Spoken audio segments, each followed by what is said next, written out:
Noong 1959, sa Lexington, Massachusetts, isang batang babae ang seryosong nakatingin sa kalangitan na parang may binabasa. Nakakarinig siya ng mga kakaibang boses, para mga bulong ng iba't ibang mga tao na nagsasabay-sabay. Baka sa mukha ng bata ang matinding pagkalito. Hindi rin pinapansin ng bata ang kanyang mga classmate na busy sa paghahabulan at paglalaro. Ilang sandali pa ay nagring na ang bell ng paaralan at tinawag na ng guro ang mga bata. "Lucinda, halika na sa klase!" Tawag ng guro sa batang babae na si Lucinda. Hindi pinansin ni Lucinda ang guro. Nakatingin pa rin siya sa kalangitan. Makalipas ang ilang ulit na pagtawag ay sumunod na rin si Lucinda. Sa loob ng classroom, sinabi ng guro na magkakaroon ng school opening activity ang mga estudyante. Natuwa ang mga bata, excited na silang malaman kung sino ang nanalo. Ang nanalo galing sa ating klase ay walang iba kundi si Lucinda Embry. Imbis na matuwa ay nagtaka ang mga estudyante kung bakit si Lucinda ang nanalo. "Palakpakan natin si Lucinda, mga bata," utos ni Miss Taylor. Nagpalakpakan ng mga bata pero sila'y parang hindi masaya. Para sa opening ceremony ay gagawa at maglilibing tayo ng time capsule. Ito ang time capsule. Kinuha ni Miss Taylor ang isang metal na canister. Mukha itong galon ng tubig o gatas. Ngayon, gusto ko mag-isip kayo ng maigi at i-drawing ninyo ang naisip nyo itsura ng hinaharap o future. Tapos ilalagay natin ang mga pictures na nagawa nyo sa capsule. At pagkatapos ng 50 years, makikita ng mga batang estudyante na tulad nyo ang mga pictures. O diba, exciting yon? Sabi ni Miss Taylor. "Yes, Miss Taylor!" Excited na sagot ng mga estudyante at nag-umpisa na sila mag-drawing. Habang nag-drawing ng spaceship, robot at rockets ang mga estudyante, si Lucinda naman ay naglista lang ng napakaraming numbers at inabutan na siya ng oras. "Time's up na, mga bata!" Kinolekta ng guro ang mga drawing. Pero nadismaya siya sa ginawa ni Lucinda. "Lucinda, ang assignment ay dapat mag-drawing kayo ng picture. Ideya mo to, di ba?" Di siya sumagot. Determinado siyang tapusin ang mga numero. "Okay, tapusin nyo na lahat yan," utos ng guro sa ibang mga bata, habang mabilis ang hinablot ang gawa ni Lucinda. Kinabukasan, sa opening ceremony, masayang pinamunuan ni Principal Clark ang paglilibing ng time capsule sa eskwelahan. Nagpalakpakan ng lahat at tumugtog na rin ang banda.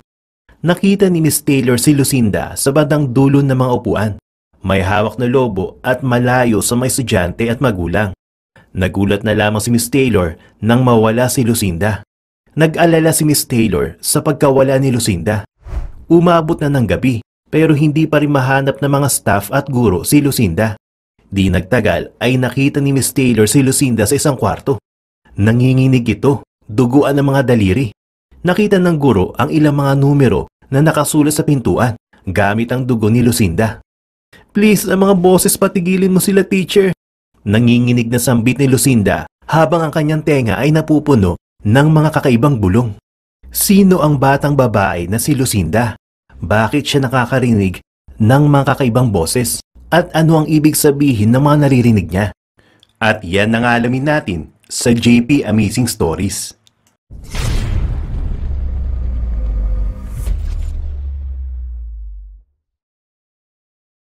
"50 years nang lumipas pagkatapos ng mga pangyayari kay Lucinda. May isang tatay na kasama ang kanyang anak na nagbabarbecue at tumitingin sa telescope. Ang lalaking ito ay si Professor John Kostler at ang kanyang anak ay si Caleb. Inoobserbahan ni Professor John ang mga bituin gamit ang isang malaking telescope. Kasama niya ang kanyang anak na si Caleb. Ginamit ni Caleb ang telescope at siya'y bigla nagtanong, may mga nahanap na pa silang life form sa ibang planeta? Wala pa, pero baka ngayon meron na, sagot ng kanyang tatay na si John. Habang binabaling niya ang atensyon sa pagigrill ng hotdog, biglang tumakbo papasok ng bahay si Caleb. Nagmamadali siya, excited na panoorin ang kanyang paboritong science show. Nang lumalim na ang gabi, ay sinabihan ni John si Caleb na matulog na at may pasok pa ito kinabukasan.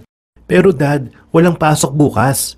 Ika-50th anniversary ng school namin at kukunin namin ang time capsule. Ah, ganun ba?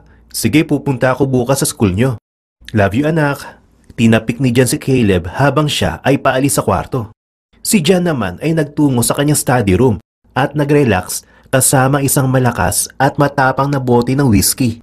Kinabukasan, sa William Dawes Elementary School, pinangunahan ni Miss Priscilla Taylor ang proseso ng pagkuha ng time capsule, ang parehong capsule na nilibing ng paaralan 5 taon na nakalipas. Nagtakbuhan na ang mga bata papalapit kay Miss Taylor. Inabot ng guro ang mga envelopes at nakuha ni Caleb ang isa. Nang makuha ni Caleb ang envelope ay nakarinig siya ng mga kakaibang boses na parang bumubulong sa kanya. Nakita ni Caleb ang pangalan sa envelope, Lucinda Embry. Binuksan ni Caleb ang envelope at nakita niyang papel. Puno ito ng napakaraming weirdong numero. Di maintindihan ni Caleb kung para saan ang mga numero. Lumalakas din ang mga boses sa kanyang tenga. Sa di kalayuan, namataan ni Caleb ang isang lalaki na kaitim. Nang malingat siya ay nawala ng lalaki na parang bula. Kinagabihan sa tahanan ng mga Costler, tahimik na nag-aaral si Caleb. Si John naman ay naglilinis sa kusina. Mabilis na nakita ni John ang sulat na natanggap ni Caleb mula sa paaralan. Caleb, di mo dapat inuwi ito. Pag-aari ng school ang papel na yan. Pero parang importante kasi Dad. Para siyang math puzzle. Kahit na, pagpasok mo bukas ng umaga, isoli mo to kagad. Naintindihan mo ba? May halong inis ang tono ni John. Tumango lang si Caleb. Agad siyang inutusan ng ama na matulog na. Kaya umakyat agad sa kwarto niya si Caleb para matulog. Nang makatulog ng anak, pinili ni John Costler na uminom muna ng paborito niyang whiskey. Di katagalan ay napansin niya ang papel na nakuha ni Caleb sa time capsule. Inobserbahan ni John ang mga numero at sinubukan niya itong i-crack. Ang unang resultang nakuha niya ay 91101 at 2996. Gamit ang computer, browse niya ito. Nakita niya ang numero na posibleng konektado sa 9/11 attacks na kung saan 2,996 na katao ang namatay. Nagtaka si John. Hinawi niya ang mga libro sa kanyang lamesa at agad na inaral ang iba pang mga numero. Nalaman ni John na ang bawat sequence ng mga numero ay konektado sa mga aksidente nangyari sa iba't ibang parte ng mundo. Pero paano nangyari yun? Anong klaseng code ang nasa papel? Minarkahan ni John ang mga numero gamit ang marker. Nakita niya ang pattern at siya'y kinilabutan. Diyos ko! Nasambit ni John. Nabitawan niya ang baso ng whiskey at ito'y nabasag. Kinaumagahan sa opisina ng MIT, pinakita ni John Costler ang mga code sa kanyang kaibigan na si Phil. Si Phil ay magaling sa math. Ayan nga, ang mga numero ay nagmatch sa mga global accident na nangyari 50 taon na nakalipas.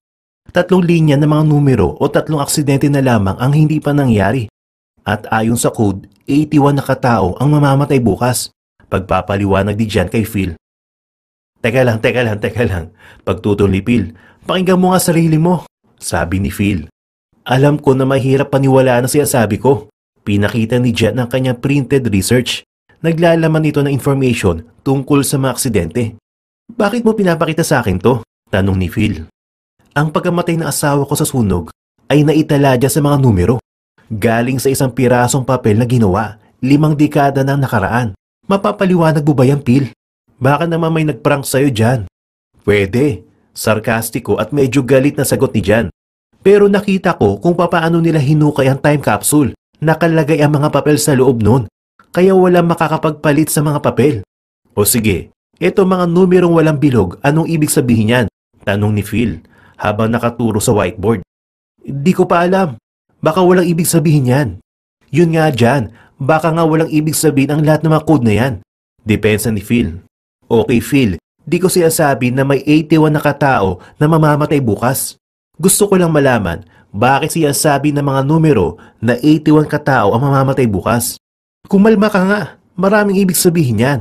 Numerology, kabala, mga sistema nagbibigay kahulugan sa mga numero. Marami yan. Bakit kasi gusto makita ng tao ang mga bagay na gusto nila makita? Yan ba talaga iniisip mo? Usisa ni John. Oo, tapos siguro dahil sa pagkamatay ni Allison, nahirapan ka na mag-isip ng mabuti. Nagbuntong hininga lang si John at tumango at tinanggap ang opinyon ng kaibigan. Agad din siya nag-impake at nagpaalam na alis muna sa campus. Di na nag-aksaya ng oras si John at pinuntahan niya ang tirahan ni Miss Taylor, ang teacher na naglibing sa time capsule 50 years ago, para tanungin kung sino ang gumawa ng papel na may mga code ng numero. Ikinuwento ng matandang guro ang nangyari sa estudyante si Lucinda. Malungkot na bata si Lucinda, pero mabait siya. Kwento ng matanda. Naalala niyo pa ba nung nilibing niyo ang time capsule? Oo naman. Excited ang mga bata nun. Si Lucinda, kamusta naman? Excited din ba siya nun? Yun ang araw na nawala si Lucinda. At nahirapan kaming hanapin siya.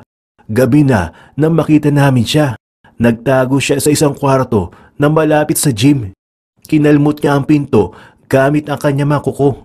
Bakit siya nagtago? Tanong ni Jan. Di ko rin alam eh. Basta ang natandaan ko, nagsulat siya ng napakaraming numero sa papel.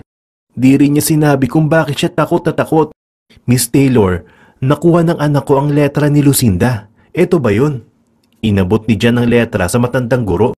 Professor, napangiti ang matanda. 50 taon na nakalipas, pero matalas pa rin ang memorya ko. Iyan nga ang sinulat ng mga numero ni Lucinda.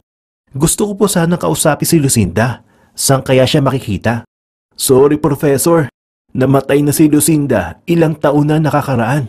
Kinabukasan ng hapon, sa bahay nila Professor Jan, habang naglalaro si Caleb sa bakuran, may misteryosong kotse ang huminto sa di kalayuan. Samantala, nasa loob naman ng bahay si Jan at patuloy na naghahanap ng impormasyon tungkol kay Lucinda. Lumakas ang mga bulong na naririnig ni Caleb. Animoy tinatawag siya ng mga taong nakasakay sa kotse. Lumapit si Caleb sa kotse, handang malaman kung ano ang pakay ng mga misteryosong bisita. Nang mapasilip si Jan sa bintana, nakita niya si Caleb na lumapit sa kotse. Kinabahan siya bigla at nagmadali si Jan palabas ng bahay at sinalubong ang kanyang anak. Caleb, sino ang mga yon? Tanong ni Jan. Nakita niya na humarurot na ang kotse. Hindi ko po alam kung sino sila. Anong binigay nila sa'yo? Eto lang po, makinis at maitim na bato. Cool di ba, Dad? Kinuha ni Jan ang maitim na bato. Inobserbahan niya ito na masinsinan. Ano ba yung sinabi ko sa'yo? Don't talk to strangers, di ba? Inis na tanong ni Jan sa anak. Bumalikan sa bahay, gawin mo na homework mo.